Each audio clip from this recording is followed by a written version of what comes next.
हरे कृष्णा। हरे कृष्णा समस्त भक्तों को हार्दिक स्वागत करते हैं आज का कार्यक्रम में। तो हम Putana killing past times discussion कर रहे हैं। तो अब तक हमने देखा किस प्रकार पुतना ने भगवान कृष्ण को मारने के लिए आई और रूप बदल कर आई, अपना स्तन पिलाकर विष प्रदान करके मारने की चेष्टा की और भगवान कृष्ण ने पुतना का स्तन पान किए और प्राण को भी पान कर लिए। उसके पश्चात गोपियां कृष्ण को पुतना का शरीर से उठाकर लेके आते हैं। गोमूत्र से, गोरज से, गोपुच्छ से उनका संस्कार किया जाता है। अनेक मंत्र के द्वारा, भगवान के नाम के द्वारा भगवान कृष्ण के रक्षा के लिए प्रार्थना किया जाता है और उनका जो भय है, विपत्ति है, दूर करने के लिए अनेक प्रकार के मंत्र की पठन किया जाता है और भगवान का नाम लिया जाता है।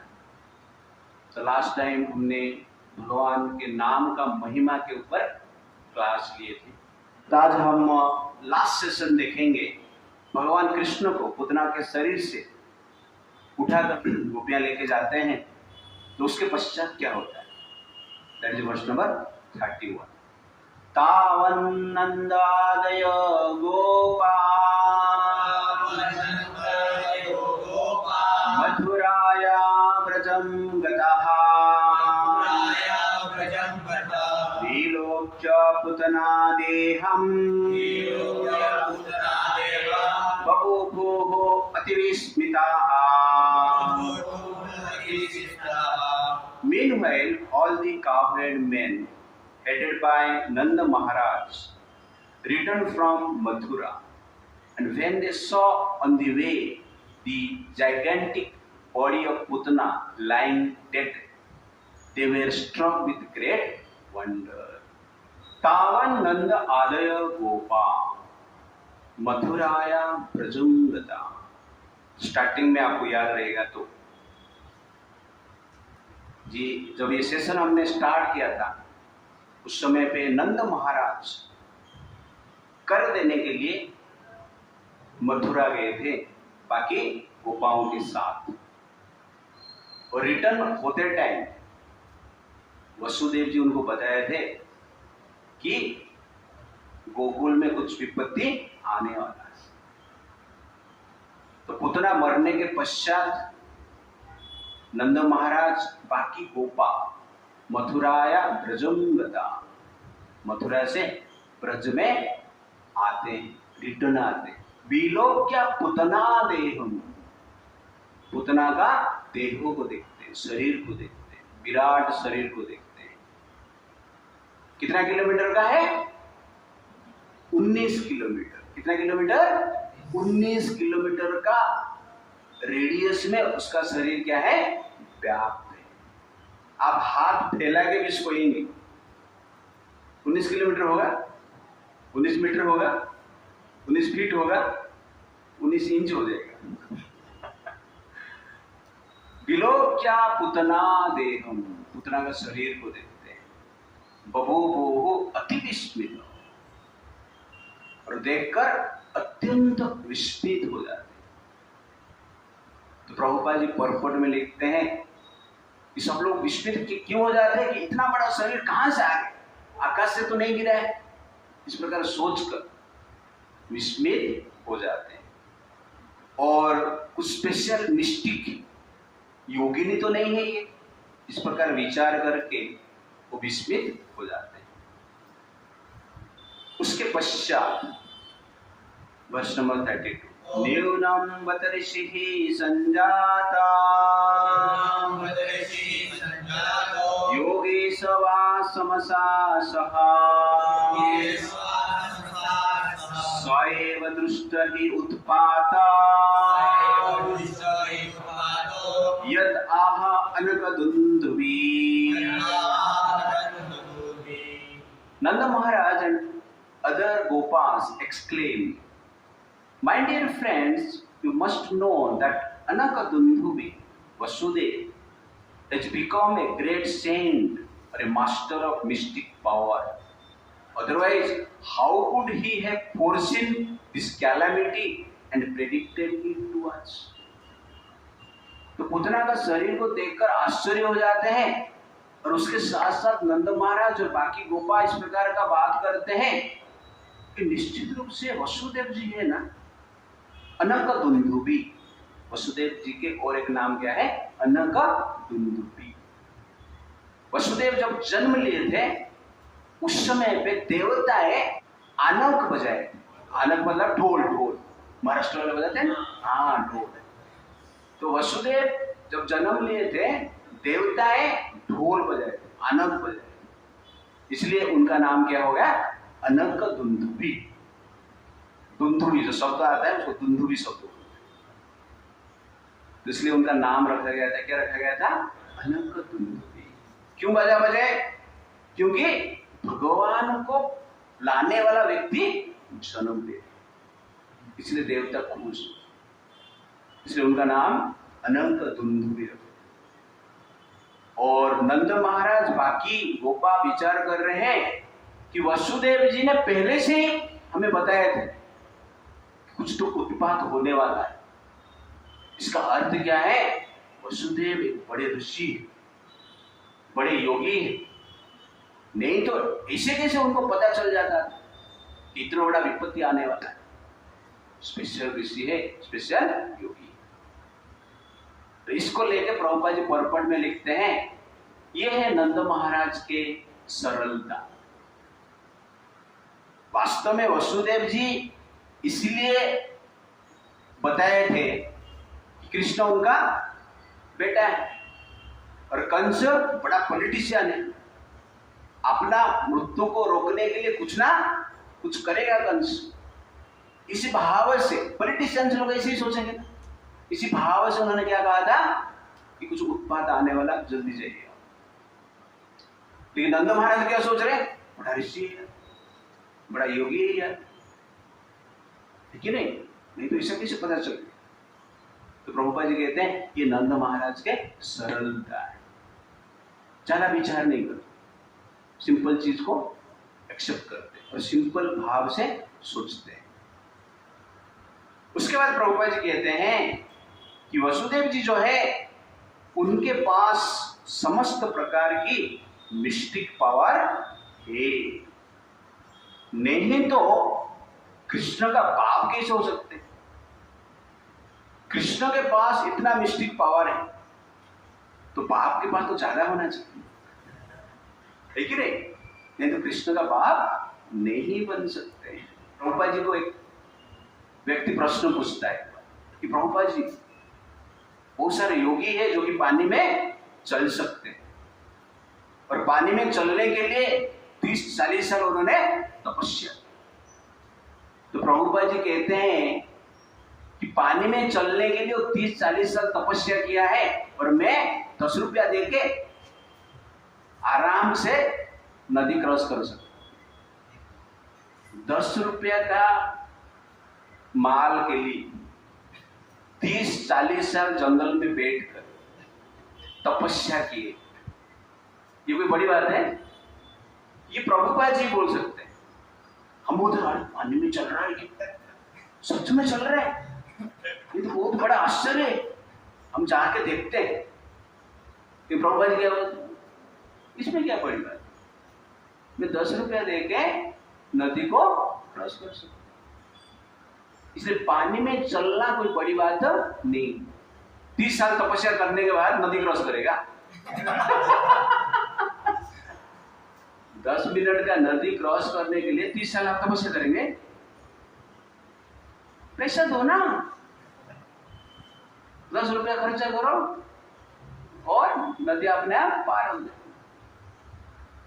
इसलिए क्या पावर है वो इंपोर्टेंट नहीं, वो पावर का यूटिलिटी क्या है, that is very very important. Utility सामान्य है और उस पावर प्राप्त करने के लिए हमने अनेक वर्ष तपस्या किया है, तो कुछ लाभ नहीं। तो ठीक उसी प्रकार मॉडर्न सोसाइटी में भी ऐसे ही चलता है। यूटिलिटी सामान्य है, लेकिन वो सामान्य एक्टिविटी को करने के लिए अनेक प्रकार की रिसर्च किया जाता है, अनेक वर्ष का रिसर्च किया जाता है। उसके बाद क्या होता है, वो एक्टिविटी हम करते हैं। तो जिस प्रकार सिंपल चीज आप देखेंगे कि पहले ट्रैवलिंग करते थे तो कैसे करते थे, घोड़े गाड़ी में जाते थे, बैल में जाते थे, ओके ना। लेकिन साइंटिस्ट ने रिसर्च करके क्या बनाया, व्हीकल बना दे, एयरप्लेन बना दे, यू अंडरस्टैंड ना। लेकिन रिसर्च करके ये सब तो बनाए हैं, लेकिन उसका यूटिलिटी क्या है, कम्युनिकेशन है ना, एक स्थान से दूसरे स्थान में जाना। लेकिन उसके कारण अनेक प्रकार की प्रॉब्लम भी क्रिएट हो।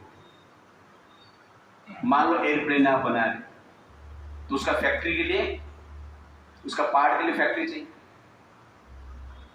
वो फैक्ट्री चलाने के लिए इंजीनियर्स चाहिए, इंजीनियर्स क्रिएट करने के लिए एजुकेशन चाहिए, ठीक है नहीं, अनेक फैक्ट्री चाहिए।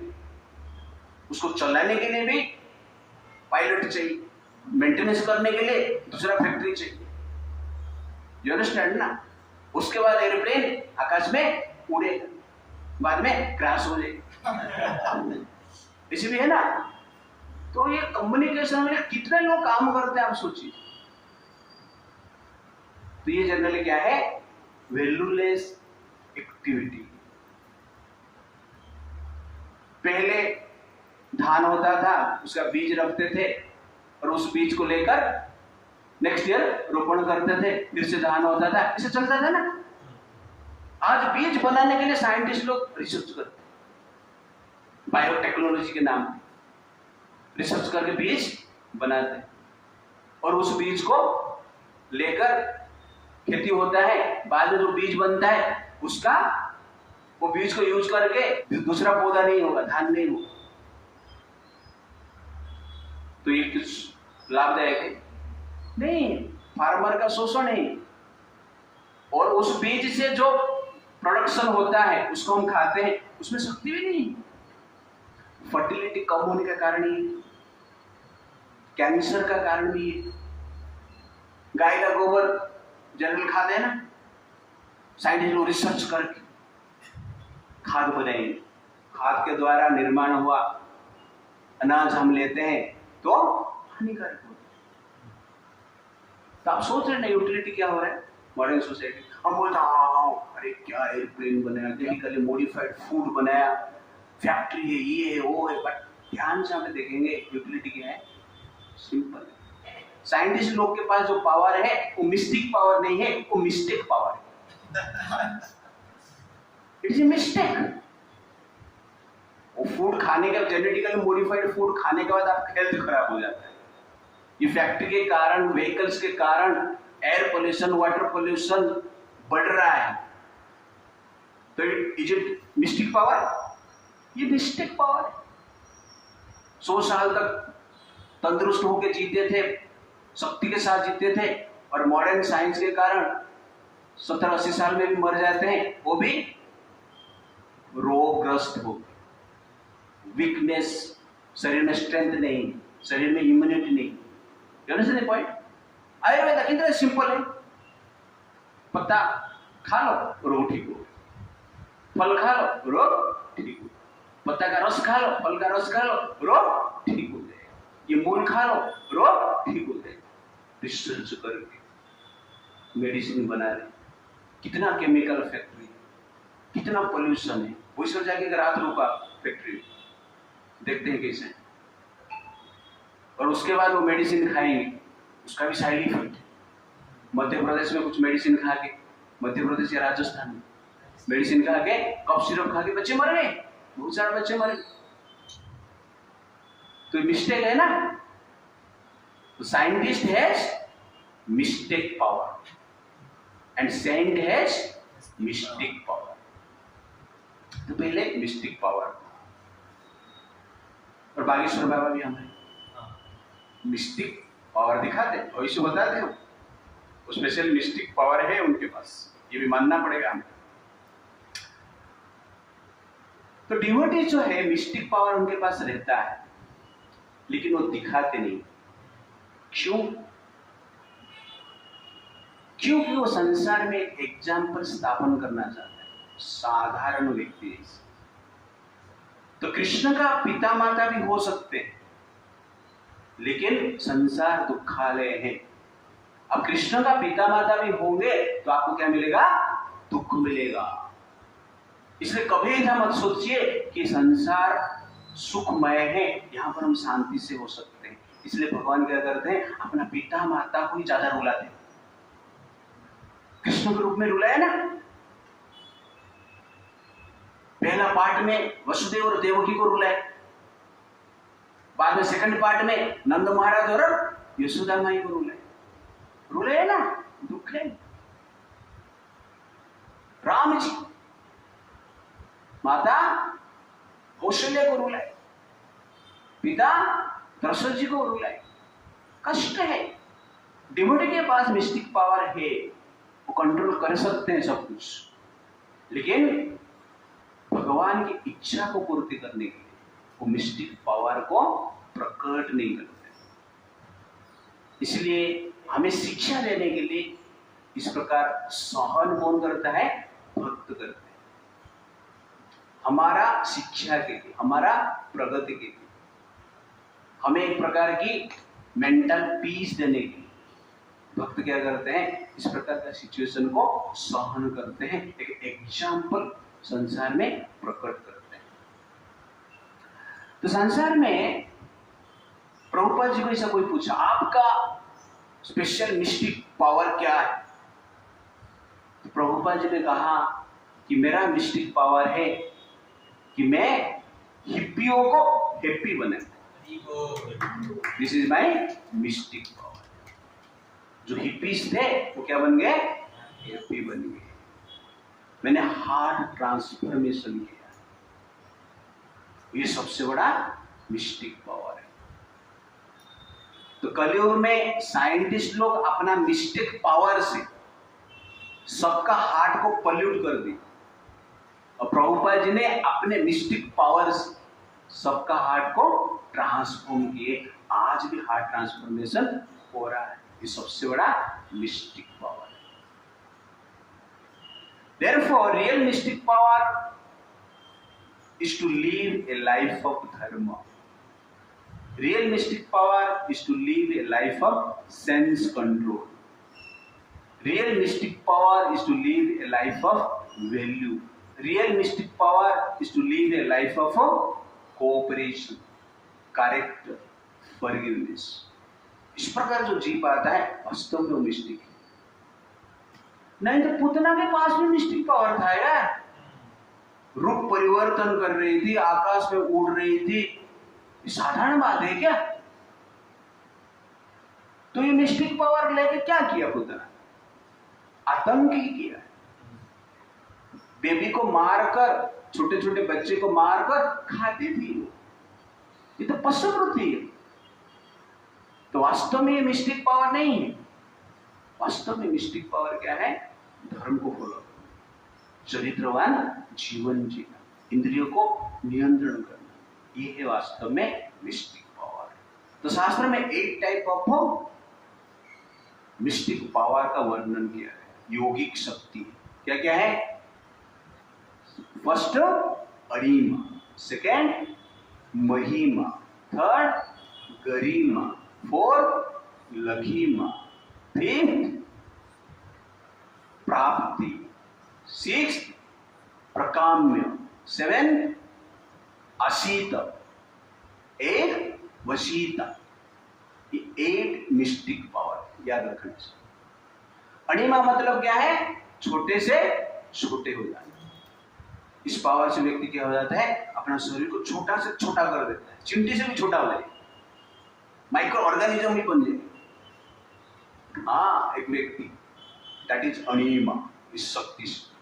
रियल अणिमा क्या है? छोटा से छोटा बनना है ना, तो रियल अणिमा mystic power means to remain humble in all situation of life, that is real अणिमा। महिमा मीन्स बड़ा से बड़ा बनना।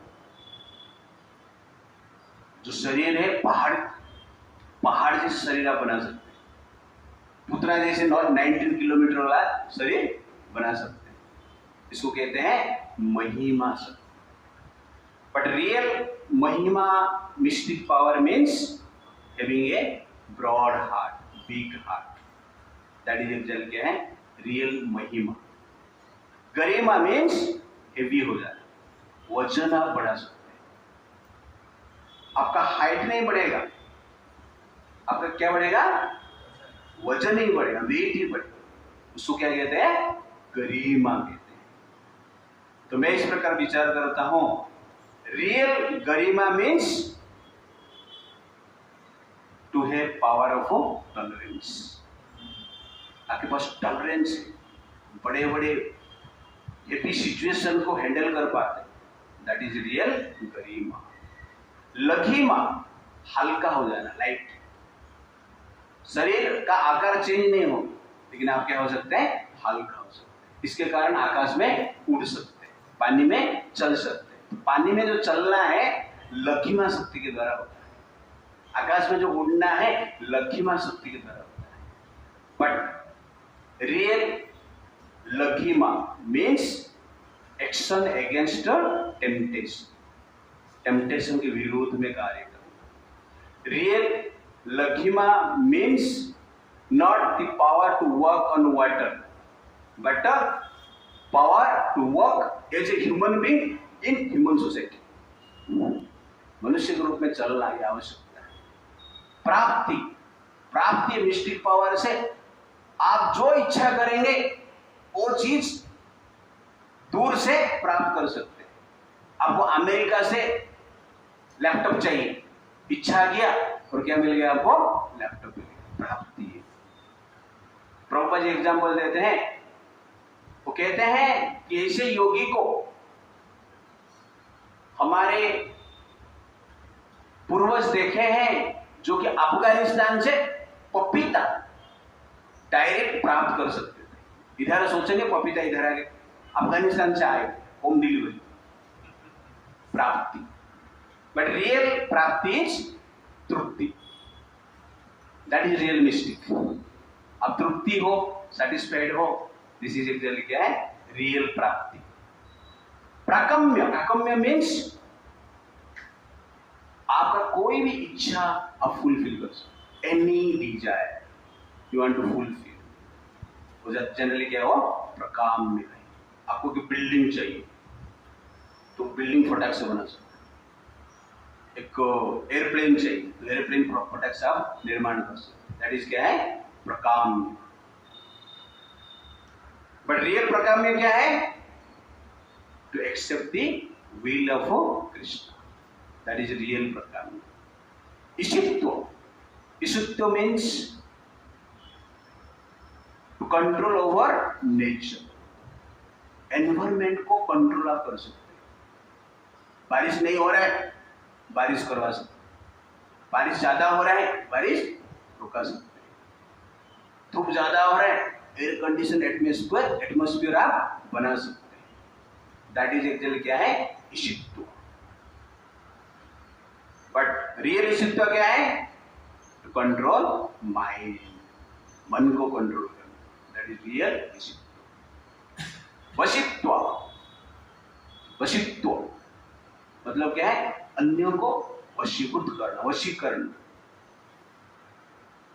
वो ट्रेन के डब्बे में पोस्टर लगाते हैं ना, ठीक है नहीं, कि नौकरी नहीं मिल रहा है, विवाह नहीं हो रहा है, लड़की नहीं मिल रहा है, शरीर ठीक नहीं हो रहा है, तो कॉन्टैक्ट बाबा ऐसा कुछ है ना? हाँ। तो वशीता मतलब वशीकरण करना, ये एक मिस्टिक पावर है। तो वशीत्व जो फॉलो करते हैं वो क्या करते हैं, अपना मिस्टिक पावर से अन्यों को वशीभूत कर लेते, अन्यों को कंट्रोल में ले लेते। दैट इज क्या है, वशीत्व। रियल वशीत्व क्या है, कृष्ण को कंट्रोल में लेना। दैट इज रियल वशीत्व। यशोदा मैया कृष्ण को बांध ली, पूरा दुनिया को जो बांध के रखा है उसको ही बांध ली। पूरा दुनिया का बंधन को कृष्ण तोड़ देते हैं और अपना बंधन के लिए रोते हैं, कोई तो आगे खोलो एटलीस्ट। आश्चर्य है ना। दिस इज कॉल्ड वशीत्व। रियल वशीत्व है कृष्ण को कंट्रोल करना। तो ही छोड़ने से राधा गोविंद महाराज बताते हैं स्टोरी। वृंदावन में एक मंदिर, रसिक बिहारी मंदिर अभी भी। तो बहुत पहले वहां पर एक पुजारी थे, भगवान का अच्छा सेवा करते थे। अनेक साल उन्होंने सेवा की और वृद्धावस्था में उनका हो गया। तो एक दिन थक गए और सो गए, और उस दिन रात को भगवान कृष्ण देख रहे हैं फैन चालू नहीं, गर्मी हो रहा है, फैन चालू नहीं।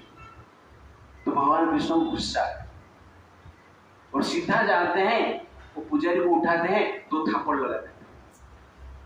तो फैन ऑन क्यों नहीं किया, मुझे गर्मी हो रहा है। और भगवान आके सो जाते। सुबह हो गया, पुजारी सेवा ही नहीं कर रहे, गुस्सा हो गया पुजारी।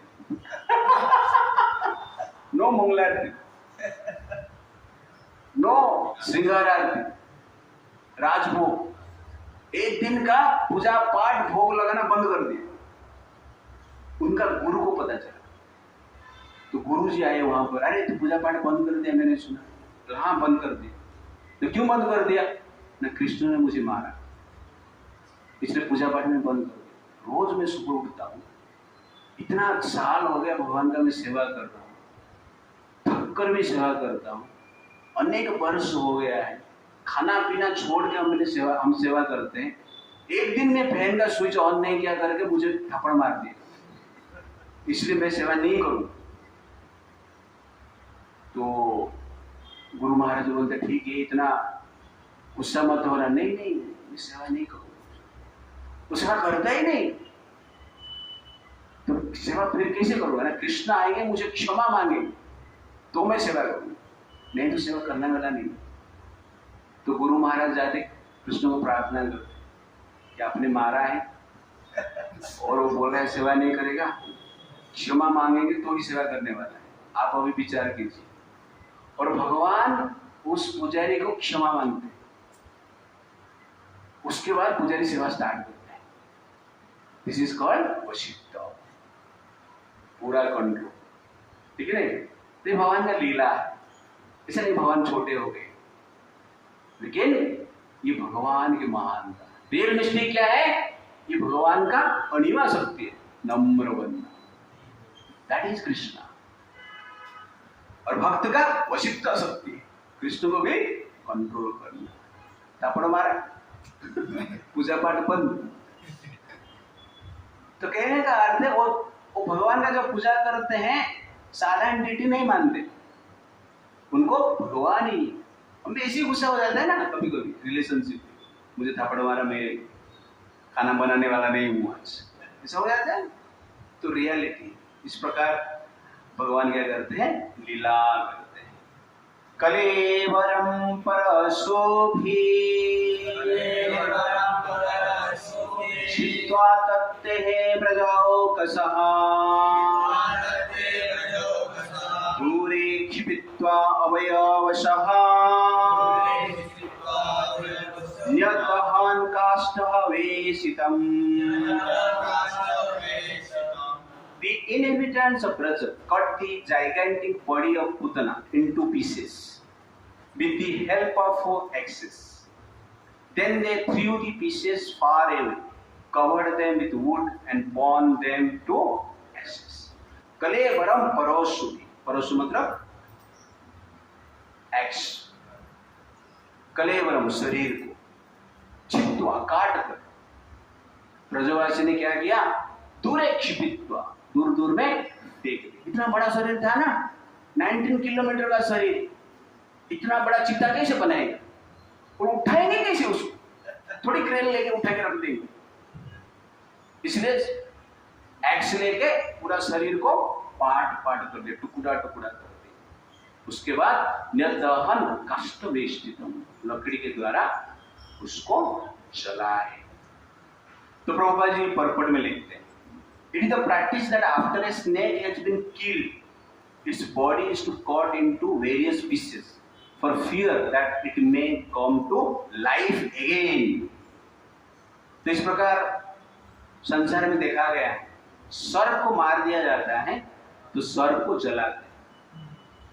तो इस प्रकार कहा जाता है उसको जलाएंगे नहीं तो फिर से जीवित हो जाएगा और मार देगा हमें, इसलिए सर्प को जला देते हैं। तो बचपन में मैंने एक नाग को मारा था, तो खेती में थोड़ा काम कर रहा है, थोड़ा बहुत खेती हमने भी किया है। तो खेती में फावड़ा लेके सा जो ये रहता है मिट्टी निकल रहा है, तो उसमें एक छोटा सा नाग सर्प कोबरा, तो उसको मैं काट दिया, तो 2 पार्ट हो गए। झटपट है तो देखा तो पार्ट होने का दिखते हैं ना, ऐसा फंड निकल रहा, तो नाग पता कोबरा। तो उसको फिर हमने मरने के बाद देखा है, तुलसी का काष्ठ लिया मैंने और घी लिया, बाद में उसका संस्कार कर दिया, ऐसा। तो ये परंपरा है। इसीलिए ये जो पुतना है ये नाग से भी बड़ा पावरफुल, तो इसको ऐसे ही छोड़ देंगे तो जीवित हो सकता है, इसलिए उसको काट काट कर सब लोगों ने डिफरेंट पार्ट किया और उसको जलाए बाद में। तो कहने का अर्थ है negative personalities must be killed completely, demons must be killed completely, उनको क्षमा देना नहीं चाहिए। तो शास्त्र कहता है रोग, ऋण और शत्रु को छोड़ते हैं तो बढ़ता है। रोग को ऐसे ही छोड़ दिया, रोग बढ़ जाएगा। ऋण लिया आपने, लोन लिया, ऐसे ही छोड़ देंगे, लोन बढ़ जाएगा, इंटरेस्ट बढ़ जाएगा। और शत्रु को ऐसे ही छोड़ दिए तो क्या होगा, शत्रु भी पावरफुल बन जाएंगे। अब देखिए आगे जाएगा, ऑपरेशन सिंधु रुक गया ना, पाकिस्तान अब प्लान कर रहा है, अमेरिका और पाकिस्तान मिलकर आगे जाए क्या करेंगे, भारत को अटैक करेंगे। हम सेम फॉर्मूला पे काम कर रहे और कुछ नहीं। रोग को जैसे छोड़ रहे हैं बढ़ता है, ऋण को छोड़ रहे हैं तो बढ़ता है, जैसे पाकिस्तान को छोड़ रहे हैं तो क्या होगा, बढ़ेगा। इसलिए इजराइल ये नहीं करता है। इजराइल अपना शत्रु को ढूंढ ढूंढ कर, कहां पर भी है, ईरान में है, कतर में है, सऊदी में है, कहां पर भी है, तो ढूंढ ढूंढ कर निकाल कर बम डालेगा, मारेगा। पेजर में भी बम डाल देता है। इस प्रकार की पावर है। वो जानता है सर्प को कंप्लीटली मारना, मारने के बाद भी जलाना है। That is Israel. हम ये कार्य अभी तक नहीं कर रहे, ये दुर्भाग्य है हमारा। पृथ्वीराज चौहान 17 बार हराया, शत्रु को छोड़ दिया ना। यहां पर कहा जाता है शत्रु को मारने के बाद जला दो, उसको भस्म कर दो, उसका शरीर भी, एक शरीर का एक पार्ट भी जिंदा रहना नहीं चाहिए, एक पार्ट भी दिखना नहीं चाहिए। लेकिन मोहम्मद गोरी को छोड़े तो क्या हुआ, 18वां बार मोहम्मद गोरी जीतता है, पृथ्वीराज चौहान को अंधा बना देता है। उसका वाइफ संयुक्ता को अपमान करता है, टॉर्चर करता है, रेप करता है, इस प्रकार की सिचुएशन कार्य करता है। इसलिए शत्रु को कभी भी क्या करना चाहिए, छोड़ना नहीं चाहिए। बेंगल फाइल्स में आप देख रहे हैं, कौन कौन बेंगल फाइल्स देखा है, तो एक बार दिखाता हूं मैं आपको, इधर ही दिखाता हूं अपना। बेंगल फाइल्स में आप देखेंगे जज था, जो जज एक मुस्लिम को जेल से मुक्त करवाया, और उस मुस्लिम आगे जाके वो जज को ही मार दिया, उसका बेटी को भी मार दिया। इसलिए शत्रु को कभी भी क्या करना नहीं चाहिए, क्षमा नहीं करना चाहिए। इंडिपेंडेंट होने से पहले भारत में 10 करोड़ मुस्लिम थे। इसके नाम पे पार्टीशन हुआ कि 10 करोड़ मुस्लिम कहां पे जाएंगे, पाकिस्तान में। और पार्टीशन होने के बाद 10 करोड़ मुस्लिम पाकिस्तान नहीं गए, 5 to 6 करोड़ मुस्लिम पाकिस्तान में, 4 करोड़ कहां पे रहे, भारत में। उनका प्लान क्या था? मिशन उनका कंप्लीट अभी नहीं हुआ, मिशन चालू है। पूरा भारत को क्या बनाना है?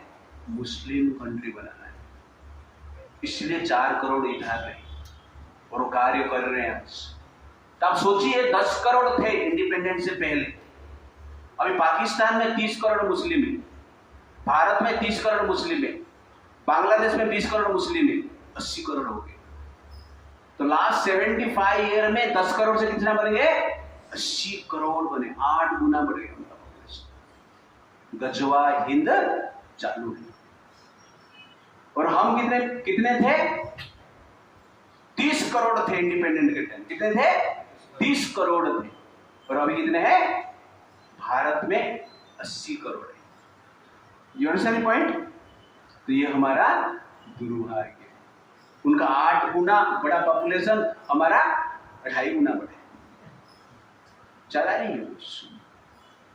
और आगे जाके हमारा सिचुएशन माइनॉरिटी में आने वाला है। आने के बाद क्या होगा? उन लोग को पता है शत्रु को जिंदा नहीं रखना है, काफिर। दे नो वेरी वेल। इसलिए पुतना का शरीर को पूरा जलाते हैं, जिंदा हो जाएगा तो। इसलिए शत्रु को कभी भी क्षमा नहीं करना चाहिए। इसलिए पॉपुलेशन बढ़ना चाहिए, बढ़ाना चाहिए। आप एक बेटा पैदा करके क्या करोगे? कलेक्टर बनाओगे। वो लोग 70 बेटा पैदा करके क्या करेंगे? सरकार बनाएंगे। आप कलेक्टर बनोगे ना, वो लोग सरकार बनाने के सोच रहे, और आप कलेक्टर बनोगे। क्या करोगे कलेक्टर बनोगे? उनका जूता साफ करोगे। साफ नहीं करोगे तो क्या करोगे? क्या करेंगे वो लोग? आपको ही मारेंगे, और मारने वाले भी। They know very well, they know we are शत्रु। पर हमारा बीच में क्या आता है? भावना भाईचारा। कोई बोलता है ना, वो लोग भाई हम चारा है, खाते रहते हैं। इसको क्या कहते हैं? भाईचारा बोलते हैं। भाईचारा, भाईचारा तो देखो अफगानिस्तान में है भाईचारा, चारा खत्म हो गया, सिर्फ भाई बचे। पाकिस्तान में चारा खत्म, सिर्फ भाई बचे। बांग्लादेश में चारा खत्म, सिर्फ भाई बचे। और भारत में चारा ज्यादा है, भाई कम है। भाई चारा खा रहे हैं, उसके बाद चारा खत्म, केवल क्या बचेंगे? भाई बचेंगे। और भाई बचने के बाद बाकी जो कुछ चारा बचे रहेंगे, वो लोग चारा नहीं है, वो बेचारा है। इसलिए शक्ति को हमें क्या करना चाहिए? बढ़ाना चाहिए। और यहां पर पुतना को काट के जलाया जाता है। इसलिए शत्रु को कंप्लीट फिनिश करना चाहिए।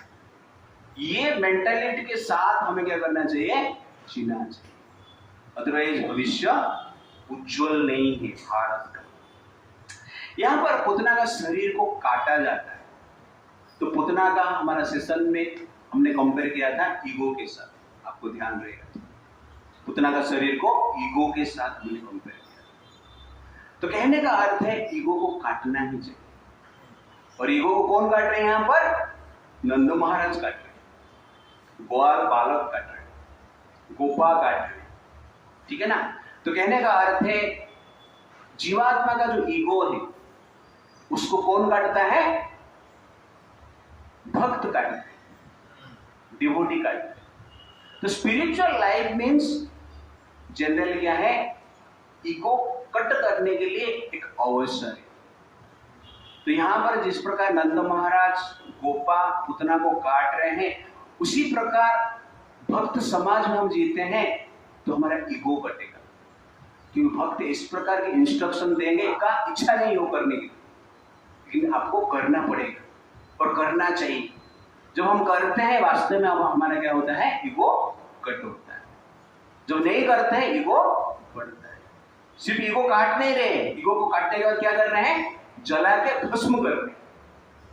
वैसे ही डिवोशनल एटमॉस्फेयर में आपको इंस्ट्रक्शन मिलेगा सेवा करने के लिए, और सेवा ठीक ठाक नहीं हुआ तो चेस्टाइजमेंट भी मिलेगा, भस्म कर देंगे आपको। गाली भी मिलेगा, गाली मतलब गुस्सा भी थोड़ा हो जाएंगे, अथॉरिटी लोग, सेवा में कुछ हो गया तो चेस्टाइजमेंट। तो आपको क्या सोचना चाहिए, अरे ईगो को जला रहे, खाली काटेंगे तो थोड़ी होगा कुछ काम, काटने के बाद क्या करना चाहिए, भस्म करना चाहिए, ईगो को जलाना चाहिए, तब जाके ईगो भस्म होता है। और ईगो भस्म होता है तो मन शांत होता है। तो कहने का अर्थ है कि हमें जो चेस्टाइजमेंट है, इंस्ट्रक्शन है डिवोशनल सर्कल में, इसको प्रॉपरली ग्रहण करना चाहिए राइट स्पिरिट में। नहीं तो भक्त का इंस्ट्रक्शन नहीं माने तो बाहर का लोग तो है। इस प्रकार कहा जाता है, लड़की जब माँ के घर पे रहती है उसको रानी कहा जाता है, मतलब रानी जैसे रहती है। जब शादी करती है ससुराल में लक्ष्मी बन के आती है, उसको कहते हैं घर पे लक्ष्मी आ गई। और लक्ष्मी घर पे जब आ जाती है, घर का काम करना पड़ती है, झाड़ू पोछा, साफ सफाई और खाना पीना सब बनाना पड़ता है। तो लक्ष्मी क्या बन जाती है, बाई बन जाती है। उसको ही कहते हैं लक्ष्मी बाई। और लक्ष्मी बाई बिना तलवार से हस्बैंड का हालत ऐसा करती है कि भारत में रहकर हस्बैंड अंग्रेज भी लगता है। भारत में रहकर आदमी अंग्रेज पीने लगता है। उसके बाद स्वतंत्रता संग्राम शुरू होता है। डिवोर्स के लिए लोग क्या करते हैं, प्रयास करते, फाइट डालते। You understand the point? Ego, अहंकार। तो अहंकार इस प्रकार क्या करता है, कार्य करता है। इसलिए हमें क्या करना चाहिए, अहंकार को कट कर देना चाहिए। इसलिए हम भगवान के इंस्ट्रक्शन के अनुसार जीने के प्रयास करना चाहिए। तो एक साधु थे, एक राजा के पास आए। राजा ने साधु को पूछा कि महाराज, मुझे सुख कैसे मिलेगा? तो साधु कहते हैं, आप मर जाएंगे तो आपको सुख मिलेगा। तो राजा टेंशन में आ जाता, बोला साधु क्या श्राप दे रहे, मतलब मरने के बाद कैसे सुख मिले? तो साधु कहते हैं, वास्तव में दुख का कारण क्या है, अहंकार है। अहंकार को मार दो, आप सुखी हो जाओ। इसलिए मरने के बाद ही क्या मिलता है, सुख मिलता है। राजा को समझ में आया, वास्तव में human form is given to kill ego. वास्तव में मृत्यु मतलब क्या है, ईगो का मृत्यु। और वास्तव में जीवन मतलब क्या है, नम्रता का जीवन है। तो नम्रता के साथ जीते हैं तो जीवन है, ईगो के साथ जीते हैं वो क्या है, मृत्यु। ईगो को मारने के लिए मनुष्य शरीर मिला है। Therefore, mission of life is to kill ego. That is the point. और ईगो अपने आप मरता नहीं, ईगो के लिए संग चाहिए, भक्त का एसोसिएशन चाहिए। और भक्त का संग से ईगो मरता है। जैसे कि यहाँ पर पुतना को काट रहे सब लोग मिलकर, अकेला भक्त आपका ईगो दूर नहीं कर सकता है, ज्यादातर मिल होंगे तो ही ईगो दूर होगा। इसलिए भक्त का संग में रहकर हमें क्या करना चाहिए, अपना विचार को कंट्रोल करते हुए भगवान के इंस्ट्रक्शन के अनुसार हमें कार्य करना चाहिए। वर्ष नंबर 34। दैहमानस्य देहस्य महाचाकुरो सौरभः उदितः कृष्ण निर्भुक्ता सपदि आहत पापमनः।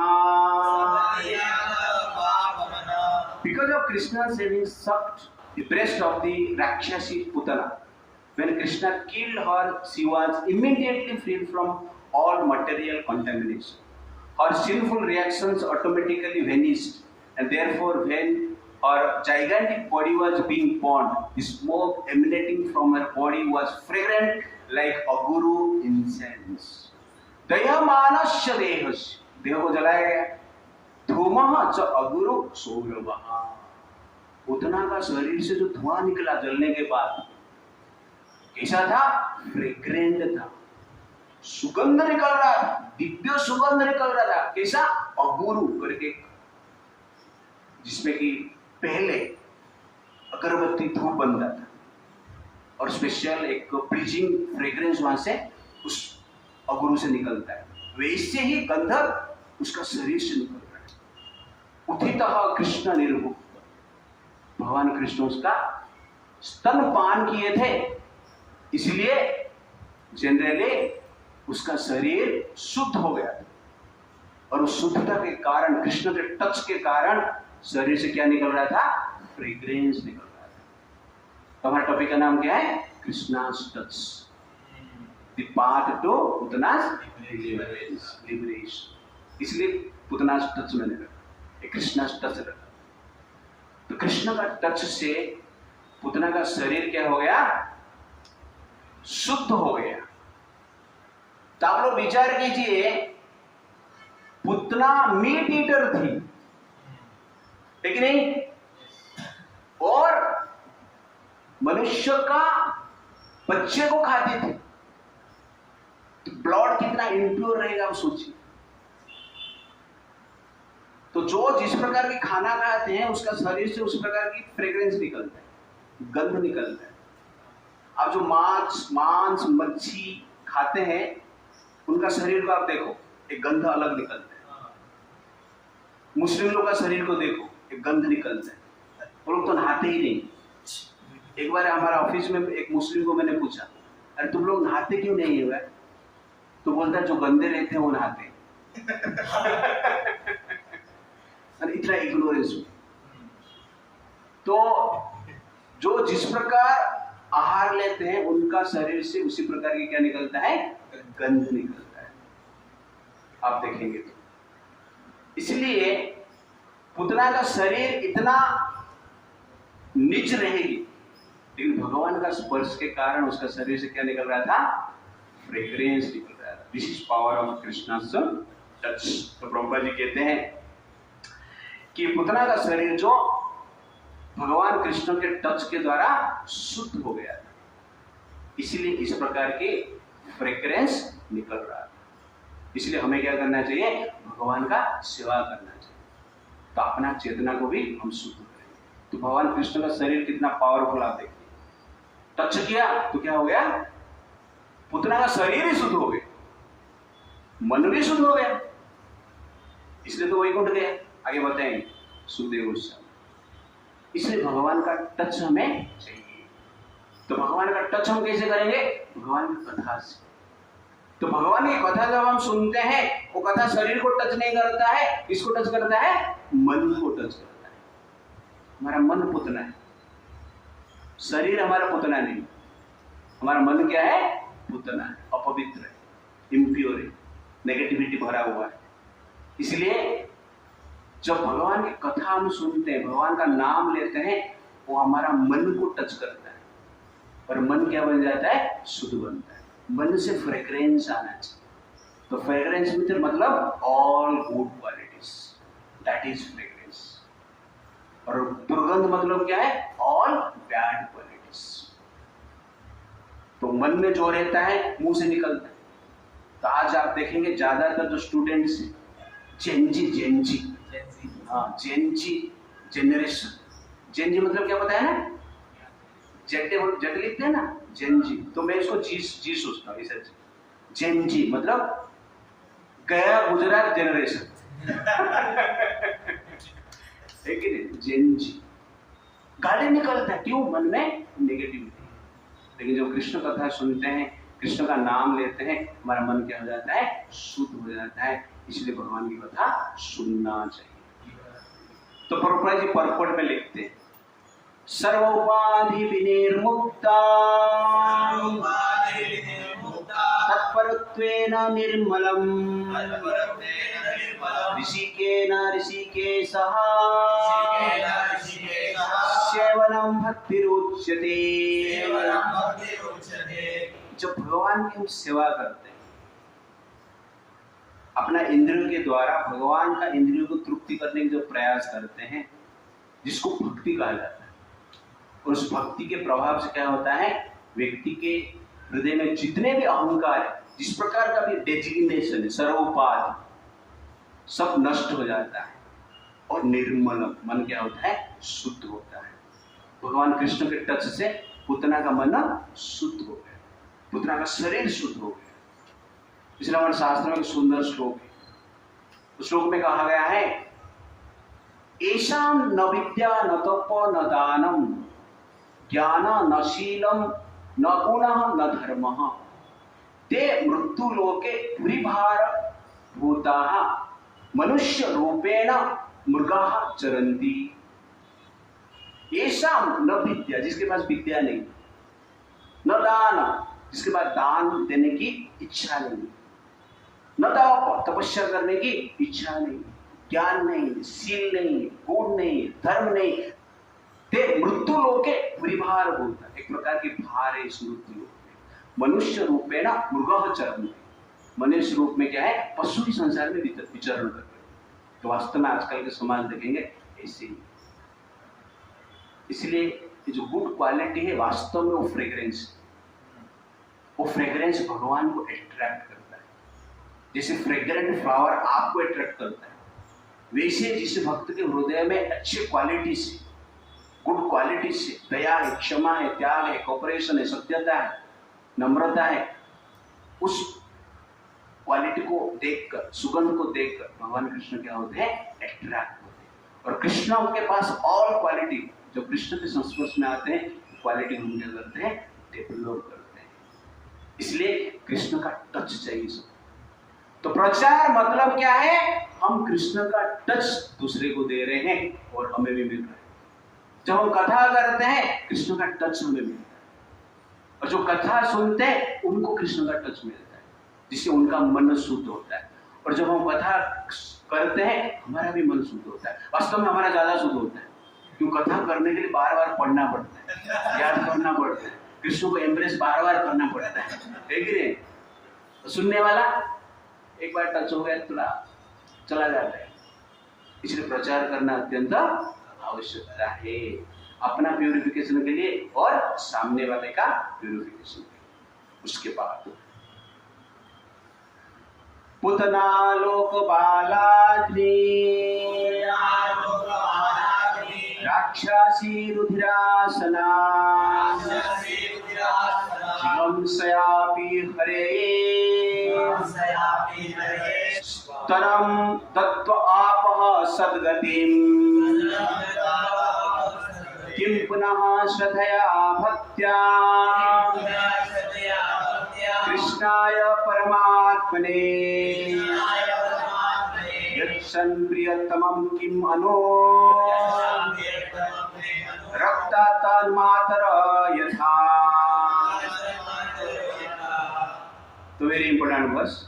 Putana was always hankering for the blood of human children, and with that desire she came to kill Krishna. But because she offered her breast to the Lord, she attained the greatest achievement. What then is to be said of those who had natural devotion and affection for Krishna as mothers, and who offered him their breast to suck, or offered something very dear as a mother offers something to a child? तो ये hope giving verse है, सुखदेव गोस्वामी यहाँ पर कहते हैं पुतना लोक बालाग्नि। पुतना कौन है, बालक को मार के खाती थी, बालक को मारती थी, बच्चे को मारती थी। राक्षसी रुधिरासन, ऐसा राक्षस थी, रक्त पीती थी। इसका बच्चे, छोटे छोटे बालक के, बालिका। जिघांसयापि हरे स्तनम दत्त्वा आप सद्गति, और हरि को, कृष्ण को मारने के लिए भी आई थी, स्तन में कालकूट का विष लगाकर। लेकिन क्या हुआ, स्तनम दत्त्वा आप सद्गति, भगवान कृष्ण ने उसको क्या किया, सद्गति दे दी, चलने का स्थान दी। किम पुनः श्रद्धया भक्ति, फिर जो श्रद्धा के साथ भक्ति कर रहा है कृष्ण या परमात्मा ने, जो कृष्ण परमात्मा, जो परमात्मा कृष्ण का भक्ति श्रद्धा के भाव पे करते हैं, यच्छन प्रियतमम की मानो रक्तातन मतरो यथ, और माता के रूप में अपना स्तनपान करवाया और कुछ प्रिय चीज कृष्ण को दिया, तो उनका क्या कहना है?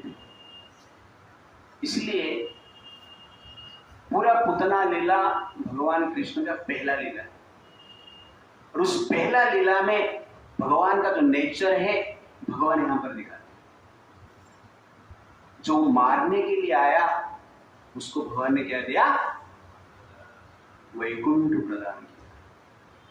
जैसे लास्ट टाइम मैंने बताया, विष देने वाले को वैकुंठ दिया, तो अमृत देने वाले को क्या देंगे?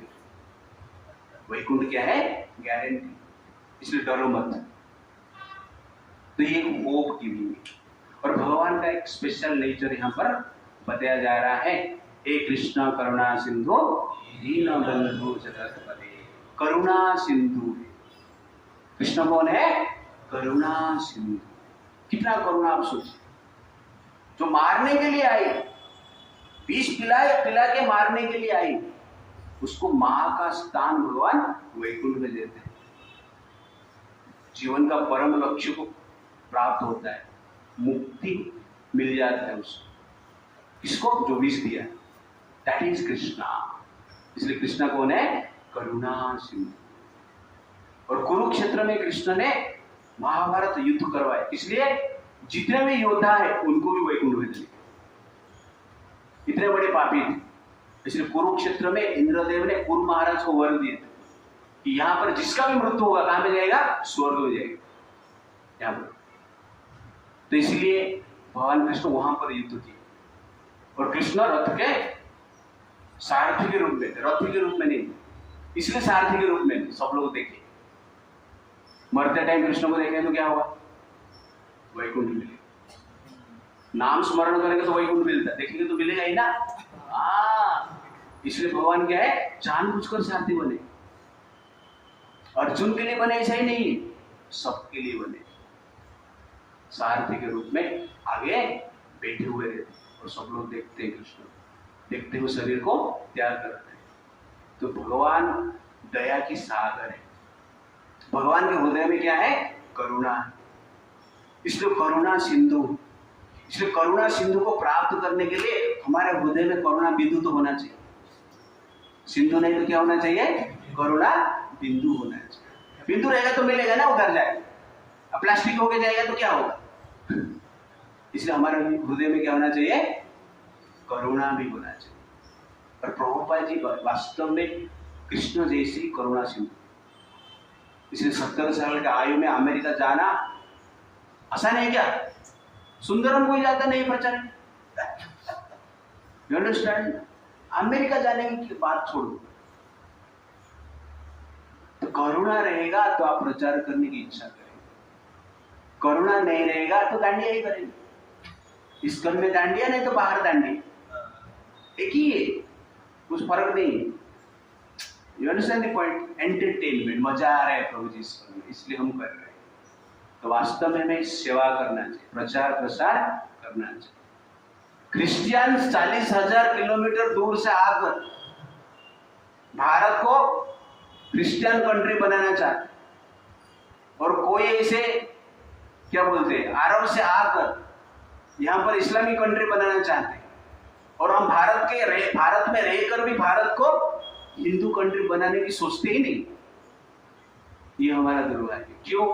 दया नहीं, स्वार्थ भरा हुआ, और भोग वासना मुझे मजा ही चाहिए। मुझे कोई भी फेस्टिवल में मजा आना चाहिए, डांस होना चाहिए, लेकिन लेक्चर में भी मजा आना चाहिए। जोक नहीं है तो आज का लेक्चर अच्छा नहीं है।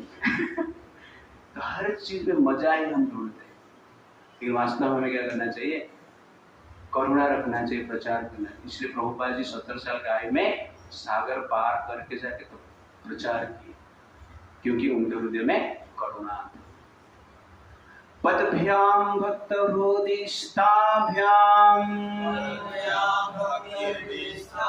वन्द्याभ्याम लोकवन्दितैः अंगम यस्य हि समाक्रम्य भगवानपि ततस्तनम् यदुधान्यपि सा स्वर्गम् जननी गतिम कृष्ण भुक्त स्तनाक्षीरः किमु गाव अनुमातरः. The Supreme Personality of Godhead Krishna is always situated within the core of the heart of a pure devotee, and he is always offered prayers with such worshipable personalities as Lord Brahma and Lord Shiva. Because Krishna embraced Putana's body with great pleasure and sucked her breast, although she was a great witch, she attained the position of a mother in the transcendental world and thus achieved the highest perfection.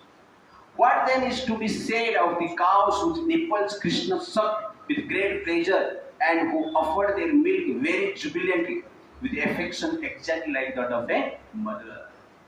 जिस भगवान को समस्त ऋषि मुनि अपना हृदय में धारण करते, जिस भगवान को ब्रह्मा और शिव जी पूजा करते, उस भगवान पुतना का आलिंगन किए, उसका स्तनपान किए और वैकुंठ में जननी का स्थान दिए.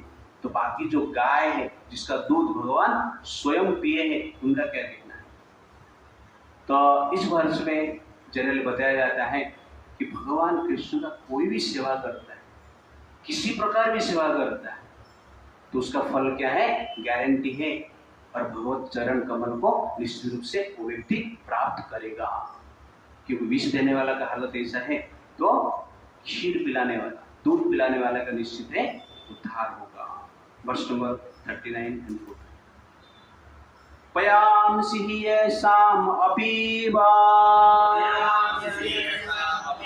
पुत्रस्नेहाश्नुतानि अलम् भगवान् देवकी पुत्रः कैवल्यादि अखिल प्रदः आसामविरतं कृष्णे नवतीनां सुतैक्षणम् न पुनः कल्पते राजन् संसार अज्ञान संभवः. The Supreme Personality of Godhead, Krishna, is the bestower of many benedictions, including liberation or oneness with the Brahman effulgence. For that personality of Godhead, the gopis always felt material love, and Krishna sucked their breast with full satisfaction. Therefore, because of their relationship as mother and son, although the gopis were engaged in various family activities, one should never think that they return to material world after leaving their bodies. तो last वर्ष में गाय के बारे में बताया और ये वर्ष में जो गोपी है उनके बारे में बताया जा रहा है. क्या कहा जा रहा है कि भगवान कृष्ण जो है, जो कि कैवल्य अखिल प्रदान, मुक्ति प्रदान करते हैं, और जो देवकी पुत्र कृष्ण है उनको गोपियां अपना स्तन को स्नेह से पिलाए और घर का भी एक्टिविटी कर रही थी. अब ऐसा मत सोचिए कि गोपियां फिर संसार में जन्म ले नहीं ले. क्यों? क्योंकि भगवान का सेवा की. तो यहाँ पर सेवा का महत्व बताया जा रहा है कि आप भगवान का सेवा करते हैं तो गारंटी क्या है? मुक्ति गारंटी. संसार अज्ञान संभव. तो इसका एक्सप्लेनेशन प्रभुपाद जी पर्पट में अच्छी तरह से करते हैं कि संसार क्या है? अज्ञान का स्थान. प्रभुपाद जी कहते हैं मेरा बेटा, मेरा भाई, मेरा पुत्र, मेरा स्त्री, मेरा परिवार, ये सब जो विचार है ये क्या है? अज्ञान है, इल्यूजन. तो इस इल्यूजन से हमें क्या करना चाहिए? ऊपर उठना चाहिए. अज्ञान के कारण संसार के प्रति हम अटैच रहते हैं. तो वास्तव में जैसे गोपियां अपना एक्टिविटी तो कर रहे थे, कृष्ण के प्रति भी अटैच थे, तो ठीक उसी प्रकार हमें भी अपना रेस्पॉन्सिबिलिटी करना है, लेकिन कृष्ण के साथ भी अटैच रहना चाहिए, सेवा करते रहना चाहिए. That is the point. कथा धूमस्य सौरभ्यम् अवक्रायः व्रजौकसः किमिदं कुतैवैति वदन्तः व्रजमायुः. तो पुतना का शरीर जब जल रहा है, कथा धौमस्य सौरभ्य, उसका शरीर से सुगंध निकल रहा है और चारों ओर फैल रहा है। तो बाकी ब्रजवासी जो थे दूर दूर से, वो लोग सोच रहे कि इस प्रकार जो गंध कहां से आ रहा है। इस प्रकार विचार करके वो ब्रज की ओर आ रहे। पुतना जिस स्थान पर जल रही थी उस स्थान की ओर आ रहे, क्योंकि फ्रेग्रेंस। कोई बोल रहा है इंद्र यज्ञ कर रहे, कोई बोल रहा है कि बलि महाराज पाताल में यज्ञ कर रहे हैं इसलिए धुआं निकल रहा है, कोई बोल रहा है कि कुबेर यज्ञ कर रहे हैं इसलिए यज्ञ देखने के लिए सब लोग ब्रज की ओर आ रहे हैं। तो आप सोचिए सुगंध कहां कहां गया है। सुगंध तो निकल रहा था, लेकिन 19 किलोमीटर का शरीर था, तो सुगंध तो निश्चित रूप से 1900 किलोमीटर रहेगा एटलीस्ट। ते तत्र वनितां गोपाहि पूतना आगमनादिकम् श्रुत्वा तन्निधनं स्वस्ति शीश च संसु विस्मितः। तो बाकी जो ब्रजवासी आए हैं नंद महाराज के पास और यशोदा माई के पास, गोपियों के पास, तो सब लोगों ने कृष्ण किस प्रकार पुतना का वध किए और पुतना किस प्रकार आई है सब स्टोरी बताए। ये स्टोरी सुनकर सब लोग आश्चर्यचकित हो जाते हैं। नंदा सुपुत्र मादाय प्रत्यागतम् उदारधी मूर्धनि उपाग्रायः परमा मुदं लेवे गुरुद्वः। नंद महाराज अपने पुत्र को गोद में लेते हैं और उनको ऐसा लगता है कि मेरा पुत्र मृत्यु से बचकर आया है। इस प्रकार विचार करके नंद महाराज क्या करते हैं, अपना बेटे का सर को सूंघते हैं। मूर्धनि उपाग्रायः परमा, सर को सूंघते हैं। तो ये नंद महाराज का कृष्ण प्रति अटैचमेंट है, वात्सल्य भाव से इस प्रकार के कार्य कर रहे हैं। यत् एतत् पुतना मोक्षम् कृष्णयार्भकमद्भुतम् शृणुयात् श्रद्धया मर्त्यो गोविन्दे लभते रतिम्। Any person who hears with faith and devotion about how Krishna, the Supreme Personality Godhead, killed Putana, and who thus invests his hearing in such childhood pastimes of Krishna, certainly attains attachment for Govinda, the Supreme Original Person. The last verse is फलस्तुति, Putana पास्टाइम सुनने का लाभ क्या। यह एतत् पुतना मोक्षम, पुतना उद्धार का लीला जो सुनता है। कृष्णया अर्भकम अद्भुतम, और कृष्ण ने जिस पुतना का स्तनपान की, सुन्यात श्रद्धया मर्त्यो, श्रद्धा के साथ जो सुनता है मृत्यु लोक में, गोविंदे लभते रतिम, भगवान कृष्ण के प्रति आसक्ति प्रेम उसका हृदय में उत्पन्न होता है। तो ये पुतना लीला का फलश्रुति। तो आप लोगों ने श्रद्धा से सुना है, किसके हृदय में भगवान के प्रति आसक्ति बढ़ा है पुतना पास टाइम सुनने के बाद। हाँ, देखिए नहीं, इसलिए हम पहले बताया नहीं आपको फलश्रुति, लास्ट में बताया एग्जामिन करने के लिए। तो बार बार जब पास टाइम हम सुनते हैं भगवान के प्रति आसक्ति श्रद्धा प्रति बढ़ता है। इसलिए जीवन का एक ही गोल है, क्या है? श्रद्धा के साथ भगवान कृष्ण की कथा सुनना है और उसको सेंटर में रखकर हमें क्या करना चाहिए? कार्य करना है। हमारा उल्टा होता है, हम सेंटर में रहते हैं, बाकी सब आजू बाजू में रहता है, ये प्रॉब्लम। तो Krishna should be the centre of life. Krishna आपका जीवन का सेंटर है तो आप स्पिरिचुअल लाइफ जी रहे हैं, और कृष्ण आपका जीवन का सेंटर में नहीं है तो आप लोग सेंट्रल जेल में।